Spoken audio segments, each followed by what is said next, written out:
Hello, everyone, and welcome to Creator Spotlight. I'm your host, Randy Mitchell, with Restream, and today I'm joined by Sean Shapiro from the Traffic Service Unit of the Toronto Police Service. You might know him from Ask a Traffic Cop. He goes live every day from 10 a.m. to 11 a.m. Eastern, Monday to Friday, with a directed Q&A answering your traffic and police questions. He's live everywhere: YouTube, LinkedIn, Facebook, Twitch, and Twitter. You can even find him on YouTube Shorts and TikTok. If you know someone working in public services or who's looking to do more impactful community outreach, tag them in the post below or send them a text. Tell them to join us live because you won't want to miss this Creator Spotlight. And if you do end up missing this Creator Spotlight, keep in mind that we will have a replay available after the show ends today. And, of course, if you are joining us live, this is a live Q&A too. So please drop your questions in the chat. Sean, I'm so happy to have you on today's show. I'm excited to be here. I think it's going to be an awesome show. We have people already joining us live. So like I said, let us know where you're joining from. Leave your question in the chat. We'll definitely circle back to it. Or maybe we'll grab it right away if it's along the same topic. Before we get into that, though, I've talked about what you do. I'm going to just quickly jump into who you are, although I'm sure many who are joining us already know. Your police constable, Sean Shapiro, has been a member of the Toronto Police Service since 2000. His various capacities within court services, divisional PRU, motor squad, and presently the safety program office at Traffic Services. Fondly dubbed the CEO of No, which we're definitely going to get into, Sean and Traffic Services have become one with all things traffic safety on various social media platforms, most notably TikTok, where they have nearly 600,000 followers. With the support of TPS Traffic, that's Toronto. My brain wiped it from my memory, but it's Toronto Police Service Traffic. Sean's carved out a space for policing that's about true engagement, education, and positive policing. And of course, as I said, we are so honored to have you on the show today, Sean. Well, like I said, it's an honor to be here. You guys are so involved in what I do every day, so I feel like I'm part of the Restream family. That's actually almost a perfect segue into my first question that I have for you. So let's start with your story. Talk to us about how you went from being on daily patrol with your motorcycle to amassing over nearly 600,000 followers on TikTok. What's that journey been like for you, and how have you had to change in order to kind of get started on this path? I like to say it happened by accident because there was a collision involved. I was in the motor squad. I ended up being hit by a car, and that changed what my daily routine was. I wasn't able to be in uniform, patrolling the streets.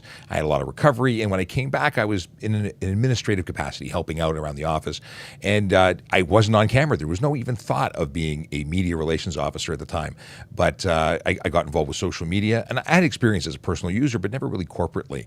And as my day-to-day recovery continued to get better and better, I started doing more and more and ended up supporting the media relations officer who was responsible for all the press releases and media spots. And one day, I started being on the other end of the camera. But it's been quite an adventure. And like I said, it happened by accident. One day, I did more and more, and we originally behind the camera, never anticipating being in front of it. And then like a light switch, I was the guy and now the face of traffic services, for lack of a better word. I feel like it's almost like a perfect storm of circumstance where you mentioned that happened, and then the pandemic, of course, affected the police force ability to reach out to the public. I mean, during that time, you certainly couldn't do much proactive and positive community building face-to-face, right? Go ahead. I was going to say that before the pandemic, we would go to shows. We would have officers, take shifts at a bike show, motorcycle show, car show, anywhere we could go engage. We had barbecues and community events. We'd bring our motorcycle by and let kids climb all over it and talk to the parents about traffic safety. And, we'd see a few, maybe 100 people, and maybe we'd answer a bunch of questions. But then when we started doing things online, we were getting thousands of people in a room, and TikTok was bananas. But we would have 600, 700, 1,600 people in the room sometimes, 10 to 25,000 people over the course of a live session that took an hour. And of course, we were at the time we hadn't thought of simulcasting that using Restream, but we had a separate show that was with guests, and we had all these interviews, and we were doubling up. I was streaming for 2 hours a day, and then we eventually blended the two together into one Ask a Traffic Cop situation. And not only that, we've developed podcasting in the form of something called TPS Traffic Jam. So now we have our interviews done in a pre-recorded thing, all using Restream, and we're doing a lot of work here. So piecing together this puzzle that you've kind of get to this whole live video and going out to people, did you immediately see the situation as an opportunity to use live video, or was it something that evolved over time? Did you start with just regular video or text, or how did that all come to be? So very much it's been an organic transition. Originally, I was producing very canned videos for special events or PSAs, and the whole idea of live wasn't something I was really I wasn't aware of, or I really hadn't thought of it as something for us. Originally, I was just taking those clips, putting them out, and then I'd repurpose them and put them on different platforms. And then one day I saw the opportunity to go live on TikTok. I pressed the button, and here I am talking to people, and the numbers going up. And then I met Grace Duffy at Podfest, and I sat in the Restream room listening to her tell me all about this great product, and I started using the free sample to experiment with it, and we were getting it was an out of the box instant win. It was just working, and now we subscribe to it and we use it every day, constantly. That's awesome to hear. I'm glad that Restream was able to be a part of this, especially in getting your message out, because I know, getting this message out to people, informing them what the laws are, what they can do, what they can't do. And I've watched your live a couple times. I know that it's not just this is the law, this isn't the law. It's also breaking down why that law might be that way, and how it's safer to act a certain way versus any other way. Well, the thing is, it's really about having conversations. We're not interested in just telling you what to do. We want to have conversations, and those conversations are led entirely by our audience. Ask a Traffic Cop is you telling me or asking me a question and me answering it. And if no one shows up, I got nothing to say. We talk about what we talk about there, but if it's an adventure. Every day is a new episode, and very often we cover the same topics, but it's a different audience. Every time we open up, there's a different person at the other end of the screen who wants to know something. So regardless of what the question is or how long it takes to answer it, we're having fun and we're engaging our audience. And it really is a community building tool. We have people who come onto our show every single day, rain or shine. They're in there saying, "Good morning, how you doing today?" And I recognize the same faces or icons across multiple platforms. And we're broadcasting on YouTube, Twitch, Twitter, Facebook, LinkedIn, and also Twitter. Did I say Twitter? Anyway, we're everywhere. We're everywhere our audience is, and it's magic. I get that a lot, especially with TikTok, Twitter, and Twitch all being so similar. I find that I jumble them all up, and I'm typing in Twitch, and I'm like, where are my tweets? What's going on? It happens to me all the time. Going back to something you mentioned earlier about the police force kind of taking on this live video and all this, let's be honest. Generally speaking, public agencies aren't exactly known for being the fastest when it comes to change and innovation. In fact, in previous interviews and even before, you said nobody on the force even had any interest in being on camera. So aside from this obviously being something that is really big, how did you convey that to your organization to get them to embrace live video in the way that you have? I've been very fortunate to have a very progressive and supportive team here, from my sergeant at the time and my sergeant now, of course, as well, but all the way up to our superintendent, who wanted to be on TikTok and wanted to engage video. And once that became an opportunity, it was a use case experiment to some degree.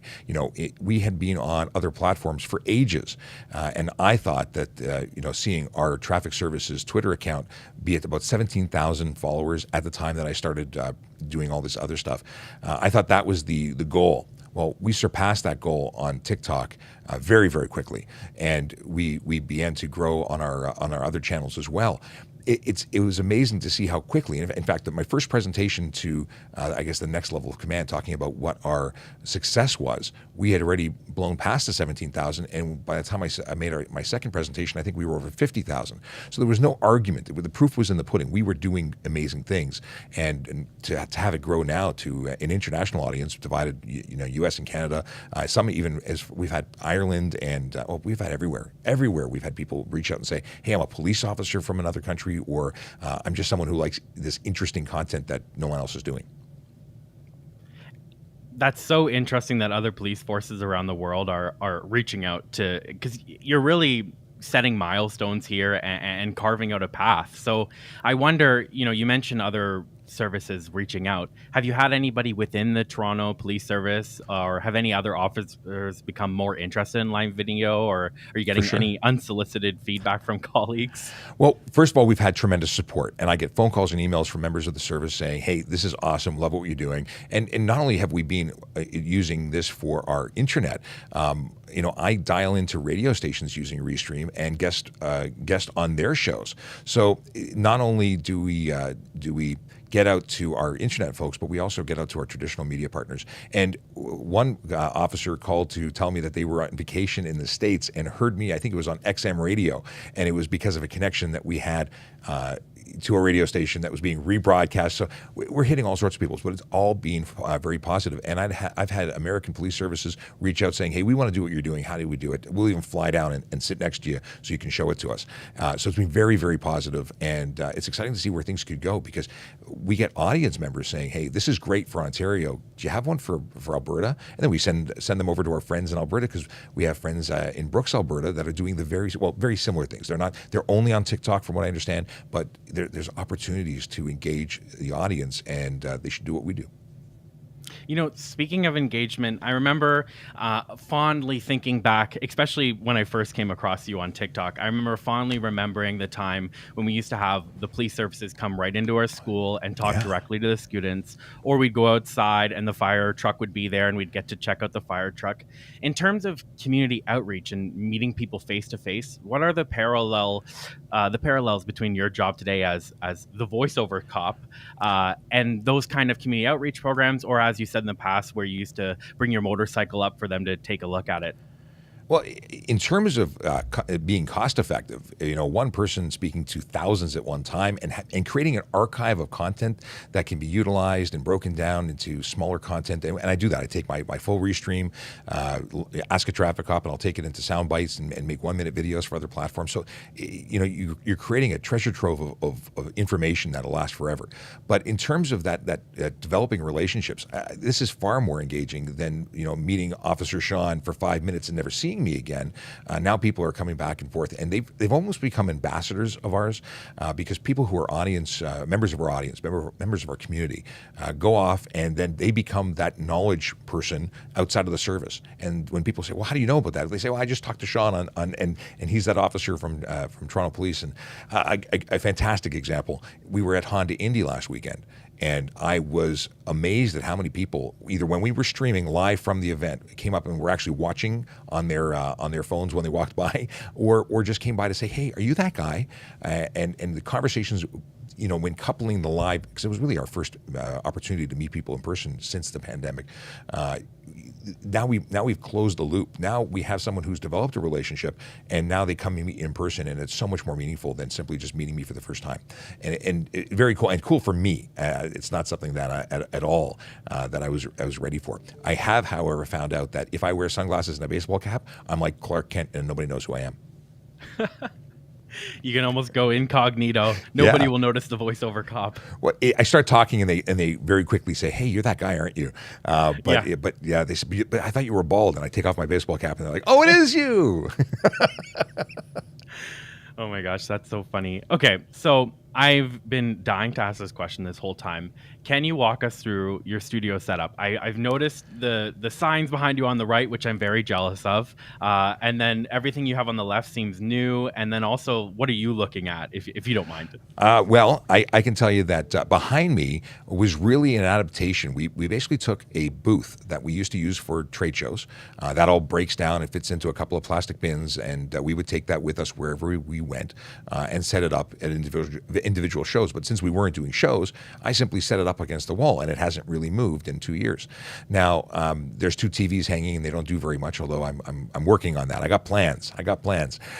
The signs were signs that we had for trade shows. They are corrugated plastic fake street signs, although we've often been asked what the offense for stealing those is, based on the example we've set. But they are just props, and we're looking now to actually move to a bigger space, a soundproof space, because we've just developed this into a full-time thing. It's not going away. It's going to get bigger, and we are developing. So okay, so that's the background. In front of me, I have a number of mics that are running into a Zoom P8, a PodTrack P8, which allows me to obviously put audio into Restream and get audio out, sharing that with my guests. I have the ability to do things. I don't know if I want to give you a sound effect here. I'll give you a little sample. I've got my soundboard so I can add some sound effects. I have some theme music. The microphones, I'm running all XLR mics, but I have Shure MB7s that allow me to go out onto other platforms, so I can feed my audio into an iPhone, which I do actually right off the PodTrack. I've got a TRRS cable going into a lightning adapter, so my TikTok gets that. I'm using a Ceramonic Smart Rig that allows me to take content off the board and go into an additional phone for Instagram Live. So I've got two phones and a camera in front of me. The camera is directly to the computer in Restream, and then I have individual phones for both Instagram and for TikTok. And beyond that, lots of computers and USB hubs. That is a amazing setup. It sounds like you're looking at a kind of a smorgasbord of tech that might be in front of you. I wonder, how do you get all those comments and feedback from all these different platforms to be able to answer them so coherently when you're on live? It looks like almost seamless. Well, it was working really well for a long time, with the bulk of our audience being in TikTok, and TikTok had a Q&A feature that was working great, and it's not working for us right now. So we've moved a lot of people over onto to other platforms, onto YouTube, and then they become part of that aggregate screen, which I'm looking at right now, actually in Restream, and we have audience with people from multiple different platforms coming into one feed, which makes life really easy. I also have help. I'm not alone when I do a show. I am the face. I am the technical person, but I have members of the community that have identified themselves as people who want to support us, who are out there saying, we're here every day. Can we help you? And they actually engage and text me on screen all the questions, and make it very easy for me to communicate. Because if I had to go through streams of hundreds and hundreds of comments, I can't even stop it fast enough to pick one out. So to some degree, it's curated. When it was smaller, it was just me. But again, we have members of the community and members of the service who help. I'm trying to think of what else we got going on here. I've recently started using a platform that I've put people onto so they can ask questions in advance to try and help it out. That's by going to trafficcop.ca, people can go into our Volley space, and we have a Q&A function that I then take those questions and answer them live, or I'll play them right over the microphone. We're trying to engage people on every different technology platform to find out what the best way is, and ultimately it's live, and that's what's the best. Yeah, absolutely. And especially because you're innovating. I feel like those people who joined you at the very beginning and who are with you now just see you're constantly innovating. You're constantly trying to do better. You're constantly, the information's always been gold, but now you're presenting it in a way where people can grab the bite size. Or you mentioned your podcast. I did want to actually touch on that. How is the podcast going? Have you found that different from doing live video, or what are the parallels there? Most of our guests are a little nervous about going live. Either that, or they're really gung-ho about live. One of the two extremes. And we started doing everything live, and we found that for many of our guests, again, who are nervous about live, wanted the opportunity to edit, excuse me, or wanted the ability for, with a video version, to have overlays and an intro, and so we've decided to go offline and record in Restream our video. We then go and strip the audio out and export it into and use the audio only, and put it up over as a podcast. And our podcast is available anywhere that podcast can be downloaded. And oddly enough, because we're a traffic program, it really is a perfect pairing, because so many people want to take in our information but can't legally. And I say that because they want to do it when they're driving, when they have time. So the podcast ability to take the audio and have it as multi-track, so I can adjust level 1 to level 2, because in a Restream, each person can be individually downloaded, which is gold, by the way. It allows us to give people the opportunity to take on our information without breaking the law, using their phone with the screen on. We don't want that. So it's just been perfect, and it's growing. It's the podcast is a slow to adopt thing. We're coming. We're growing. I noticed we have a question in the chat that came from one of your paired channels. I'd love to give our audience a taste of what it would be like if they joined your stream. Would you mind answering this question if I put it up on screen? What do we have? What do we have? It is Sean. If there is a police car with their lights on and a tow truck with lights on and loading his bed, do you legally have to move to the left lane and slow down to go around them? So here's the deal. There's something called slow down, move over. It's a law there to keep emergency services, and in this particular context, it includes tow truck operators.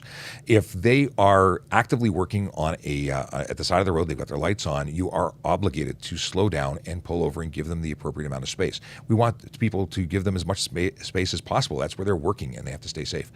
We've seen too many people injured by being driven closely by or people just. It's amazing how flashing lights tend to attract people. So we want people to give them as much space as possible. It is an offense under the Highway Traffic Act, and I see it's Angela who's asking the question, and she is in fact a regular. She says, "I'm a regular, Sean." So that's it. It is a law, and the folks that are out there working on the road, including police officers, need that safe space.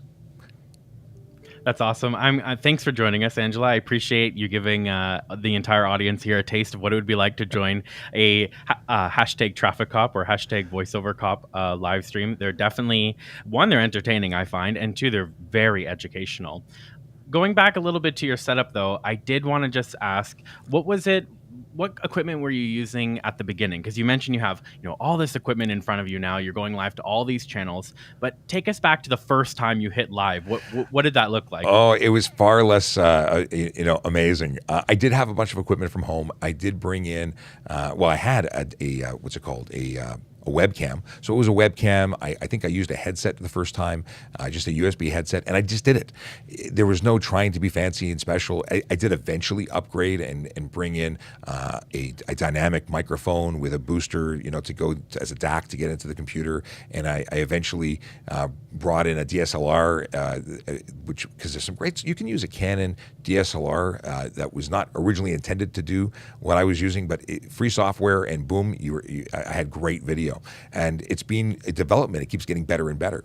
And now we're looking at getting 3 cameras that are the same, so we have the same color and everything looks even and without that. Because I'd bring in guests that were on webcam after I went to the fancy setup, and they look terrible. So now I want to have everybody on the same platform, the same equipment, so we sound this. Well, you can't sound the same, but sound similar, and also look the same. I really appreciate that. I also really appreciate the fact that you noticed the difference between a webcam and a DSLR, because we've had that same issue in the past where we've had somebody join from their phone camera and we're like, oh, maybe you could use a different computer, and they switched their computer and it was much better quality. So I wanted to touch back on your live stream schedule. Sure.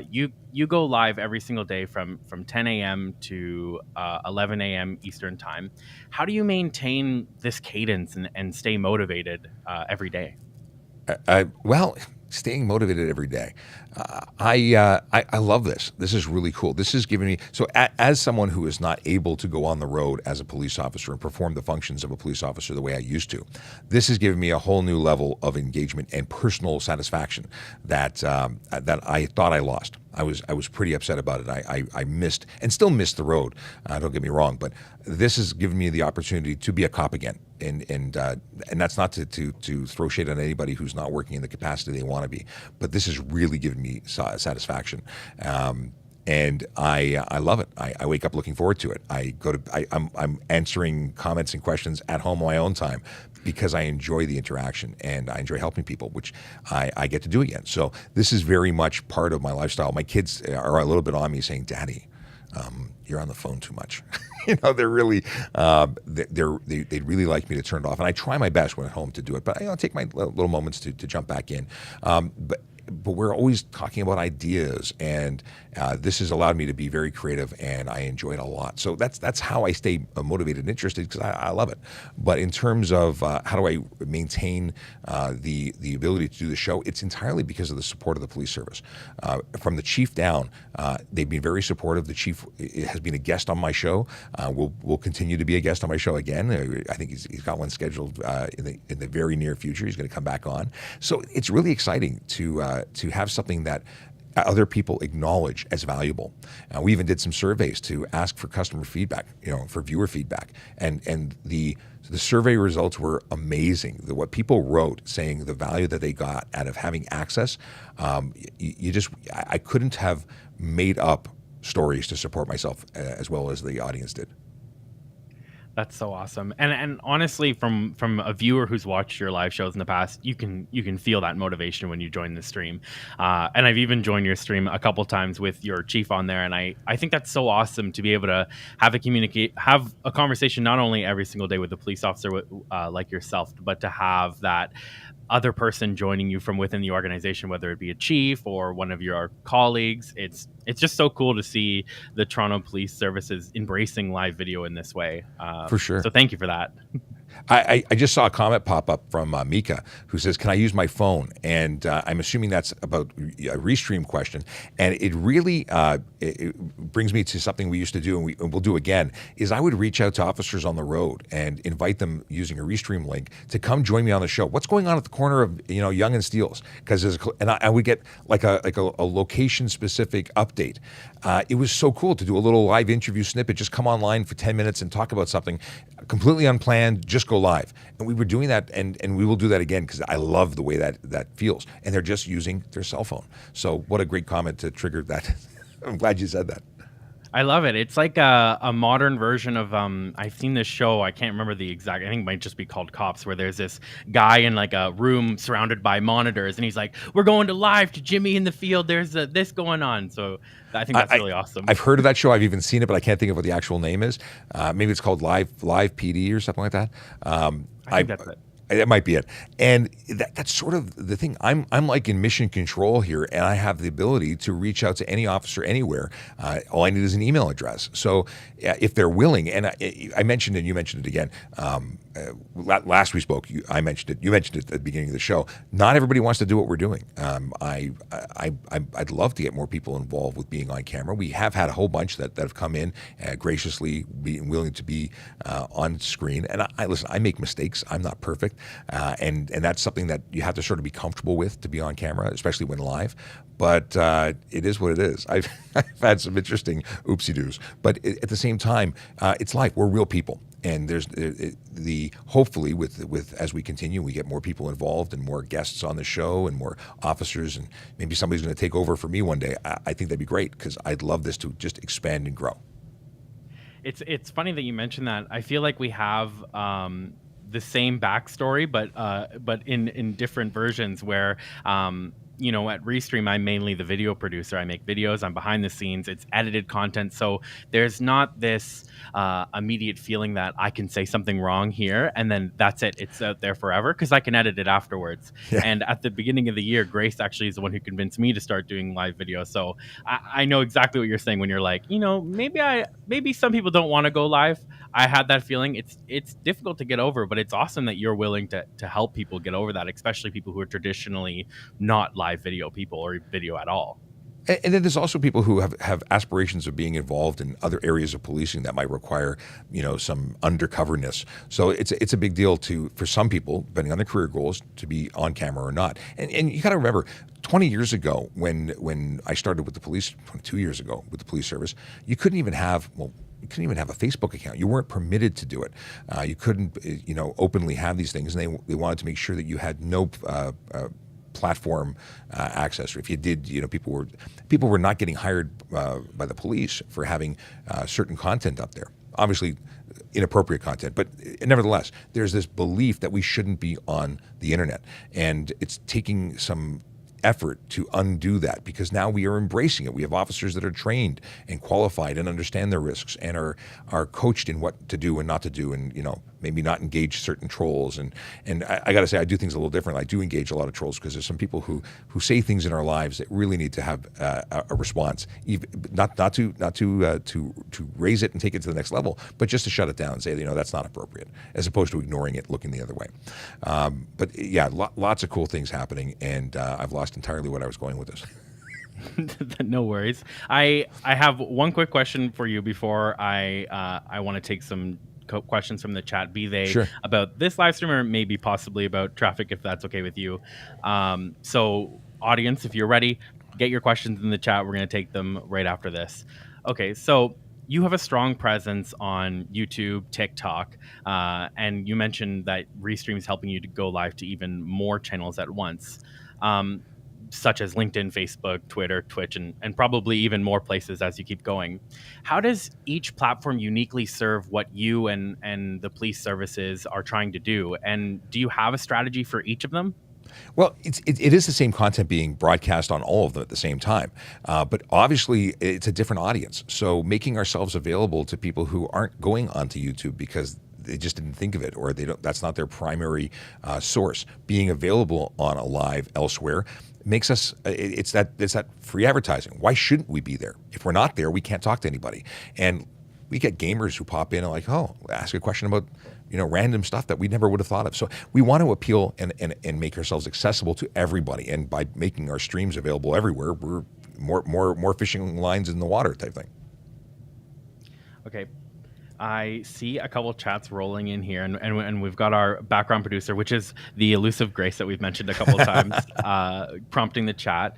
I see a question here from Angela, who's asking, are radars illegal to have in your car? What if I have a GPS radar on my phone as an app? I assume they're probably talking about Waze or something like that. Yeah. So we've had a question similar to this before, and it's an awesome one. Thank you, Angela, for asking it.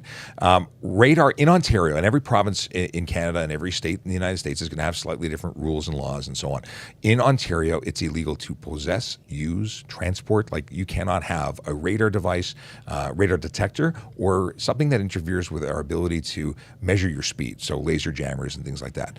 Under the Highway Traffic Act of Ontario, it comes with $170 fine and 2 demerit points on conviction. But what people don't know about this particular rule is that we also have search and seizure authority. So if we believe you have one in your vehicle, we can stop you. We can search your vehicle and the person's inside that vehicle to find the device or devices. The only way you can transport legally is if it's manufactured here and is being exported in sealed containers, outside of the province, because even selling them is illegal. Okay, so we talk about GPS now as an option because we covered the first half of it.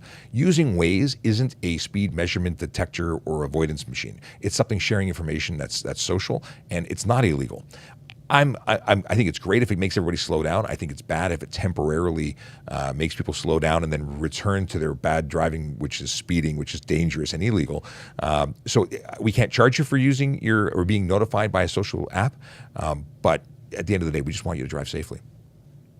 And I guess there's nothing really stopping the officer who's running this traffic stop or speed trap, I guess is the term for it. I don't know if it's really a trap though, but speed enforcement. We're just catching people doing what they're doing. We're not trapping them or entrapping them because we're not inducing them to do the thing that they're doing. I will say this: when you use the app, it's just telling you what somebody else has reported, right or wrong, and we don't know if they're doing something that's speed enforcement or working or at a crash scene and with a tow truck driver, and it's just good to know that they're up ahead because that allows you to slow down in advance. So there's actually positives from the Waze reporting. I think that's great. If it's something just to get out of a speeding ticket, I think people just need to slow down. But that's 2 different sides of it. And if I'm just going to quickly mention, if you're just tuning in, this is Creator Spotlight with Restream, where we showcase our customers doing amazing things with live video. I'm joined today by Sean Shapiro from the Traffic Service Unit of the Toronto Police Services, but you might know him as Ask a Traffic Cop. We're chatting about how he's amassed a massive social media following, 1.13 thousand subscribers on YouTube, and nearly 600,000 followers on TikTok in just under 1 year of live streaming.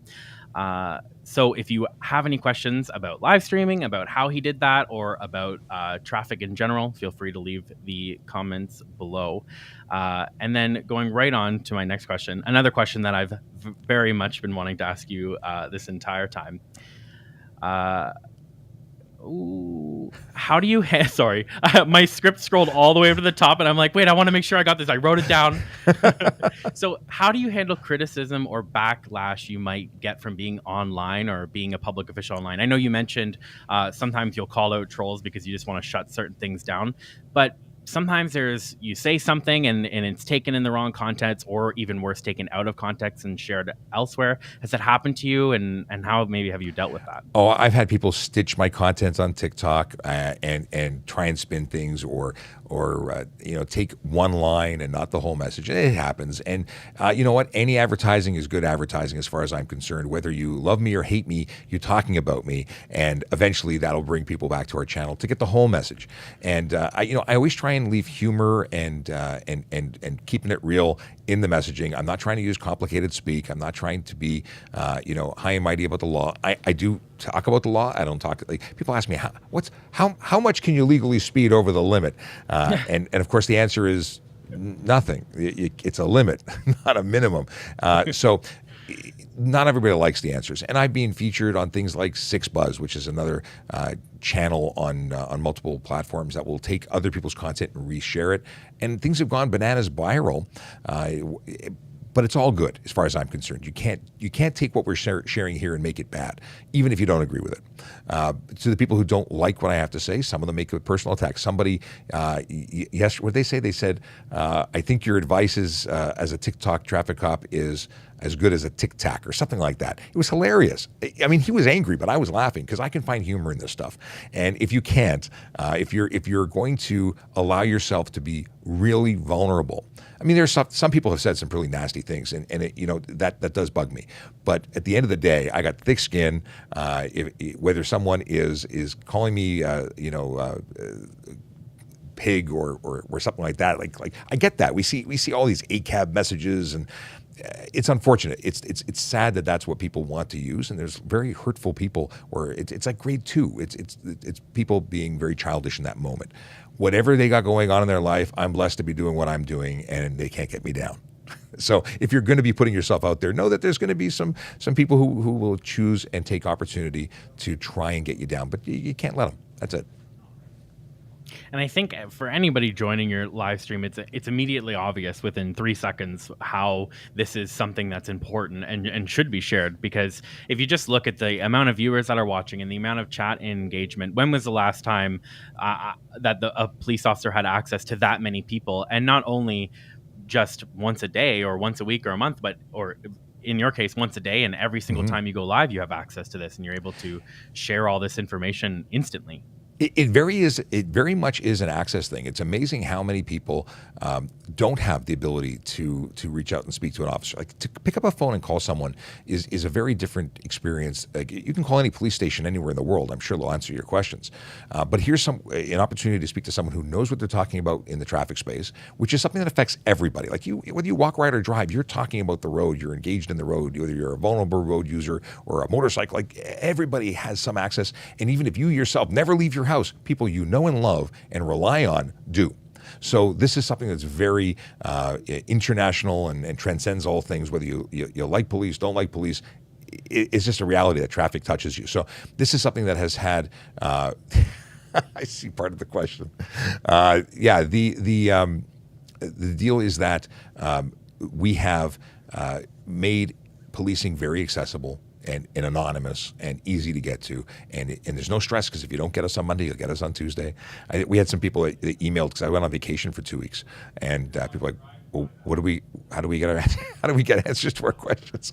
But I took one of my phones with me, and I was broadcasting a few times while I was in Florida. I went to Disney, shared some content, and this is more than just work. It's sharing, and it's cool. I saw some of your paired channels guests that are joining us today mentioned the common criticism, which I've also seen, and I love your response, and I'd love to give you the chance to give it in here.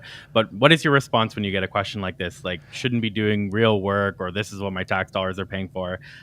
What's your go-to statement on that? I absolutely love it when people try and suggest that what we're doing here is somehow wrong, that I would be better served writing a ticket to one person than educating thousands. And it's really nothing that I haven't already said in this interview. It's that I love telling them how I ended up behind the camera. And when I talk about the fact that I've been in a collision and I can't actually go on the road, even if I wanted to, that usually shuts them down. One person actually put up, they looked up online, we have something called the Sunshine List, which publishes anyone who makes over $100,000 that works for a government agency. So they went up and said, we pay this guy over $100,000 to make TikToks. And while I might be one of the higher paid TikTokers, this isn't the only thing I do, but it is incredibly important because traffic safety is more than just tickets and collision investigations. It's about education. It's about preventing people from getting into those situations. And knowledge is power. We're giving that power away. We're giving everyone that opportunity to get the information they need to not only be cool at parties and having answers to questions that they didn't before be able to answer, but this is real work and it's specialized work. And as a Canadian myself, I have to say this is the best investment that I can think of, because not only are you live every single day from 10 a.m. to 11 answering questions, but it seems like every waking second you're thinking about how to make this live stream better and how to reach more people and how to educate more people, and that's amazing. Yeah, and like I said, my kids are not happy because I continue it off duty, and sometime 4:30 in the morning I wake up and I'm wiping the sleep from my eyes. I'm like, how many questions? Oh my God, I got a lot of questions because they pile up, and I want to try and get to everybody, and I know it's not possible, but I feel bad. Somebody asks a question, I want to be able to answer it because this is really me. And maybe one day we'll have a team of folks who can log in and ask questions, so it's not just me. But and I got to say, I have some amazing colleagues who have jumped on their own accounts and answer questions in the chat and in the comments on all the channels, and that's really cool. It's cool that they believe in what I'm doing and what we're doing as a service so much that they are contributing themselves off duty.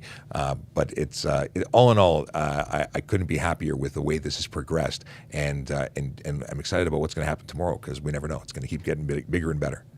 Yes, exactly. And all of us at Restream will be tuned in, following along as we have up until this point as well. Speaking of which, at Restream, we talk about using live video to build relationships in the community and building trust and likability, which is exactly what you're doing times 100, I imagine, at local law enforcement.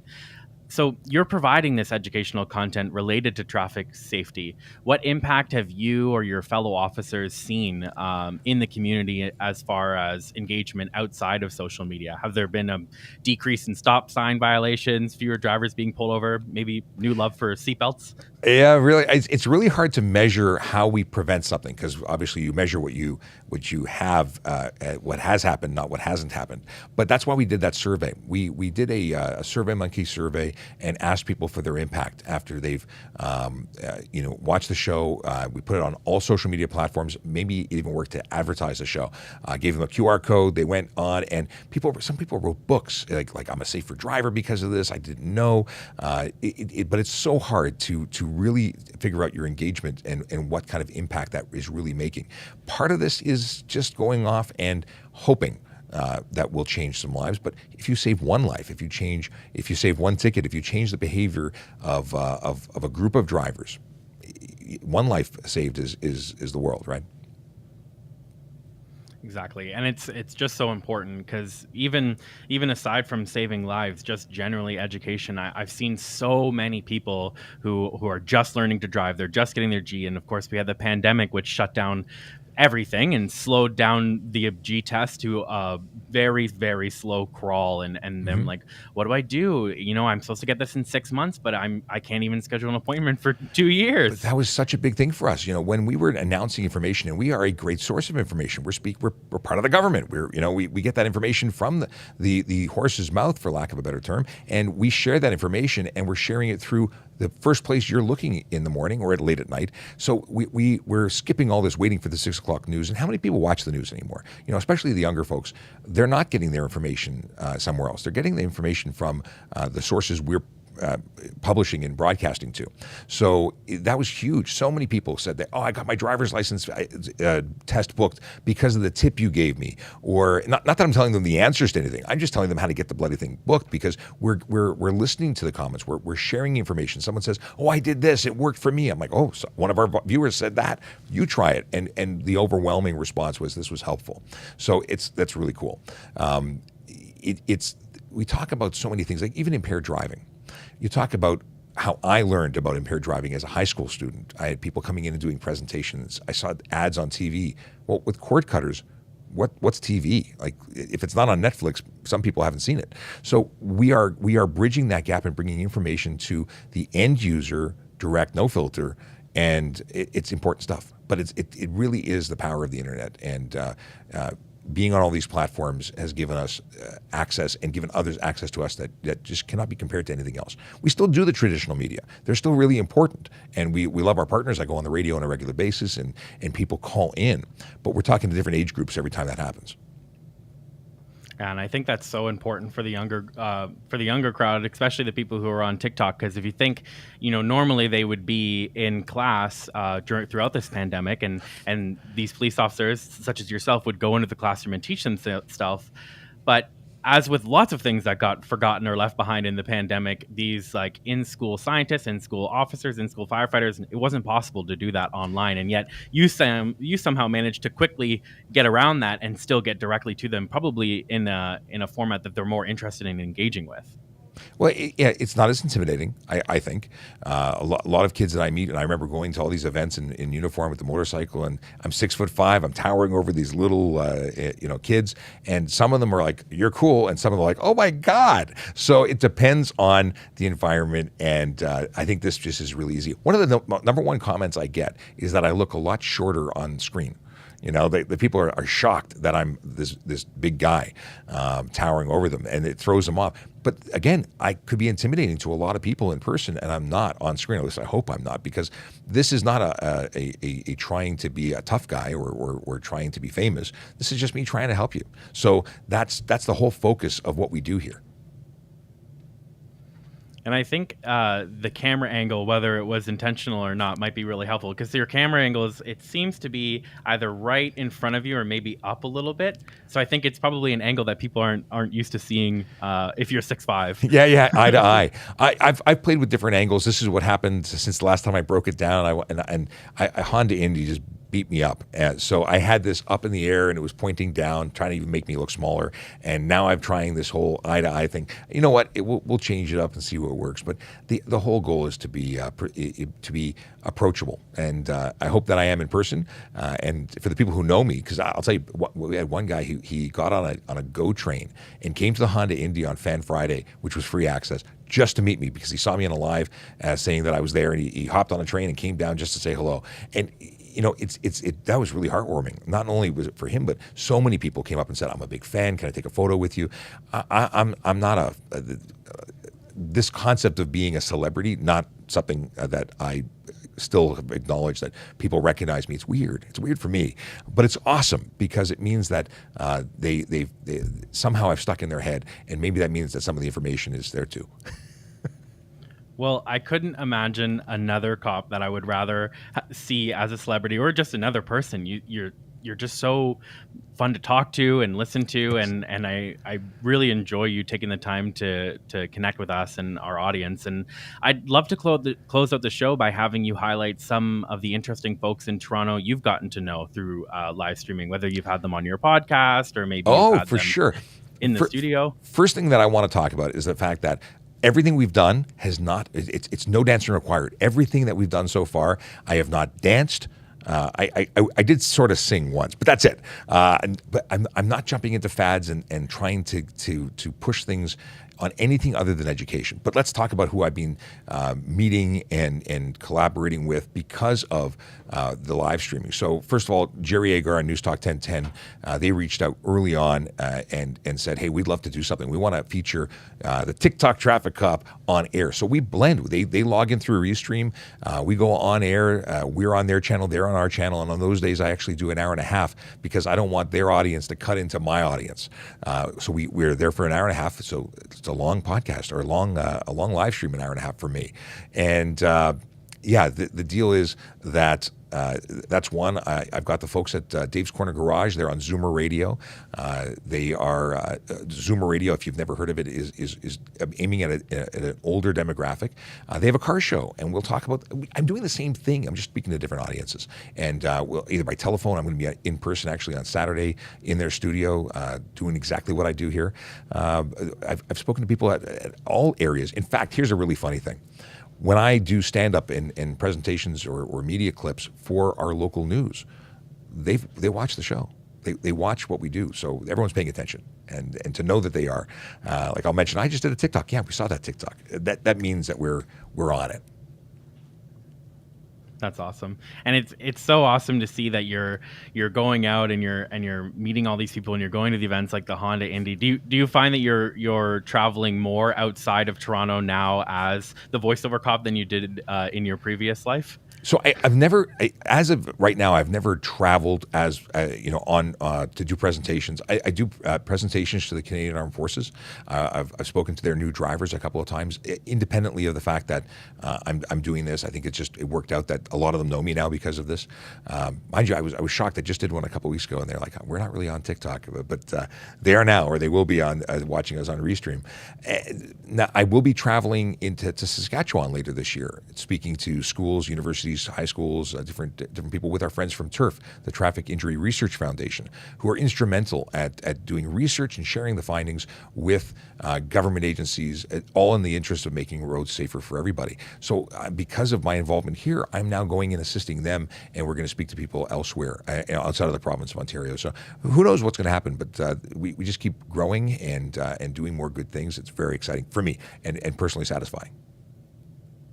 Well, Sean, it's been such an honor to talk with you today. I've seen that we get tons of people in the chat asking questions, some about Restream. If you did ask a question about Restream, we're going to stop by after the show. We'll respond to your comment there. And also, we've had a couple other questions, I think, directly towards you, but I think we've covered more or less, specifically this one, which I think is obvious for me, but maybe not for all of our audiences. We covered it a little while ago. I absolutely love what I'm doing. And I was asked if I would go back to doing what I was doing before and give this up if I could go back on the road. And I think that a part of me would always do this. Given the opportunity to do this and go back on the road, if there was a way to split it up, I would totally do that, because this is important work. Even if I could go out and write 100 tickets a day, I'd want to come back in and do this, because this is helping more people in a different way, in a unique way. We're changing lives here, because again, you change a couple of behaviors, little adjustments, and it could really change the course of someone's life, and that's very rewarding. Even though I haven't got the confirmation that I've changed people's lives, I have to believe that somewhere, somebody has had a positive impact. Maybe I've inspired someone to become a police officer, because we talk about recruiting all the time. We go with whatever we get. So if someone says, I want to be a cop, how do I do it? I've got someone who just emailed me offline to say, hey, I really want to be a member of the police service. What can you do? I said, message me. We'll talk. So this is more than just that, and more than just talking about traffic.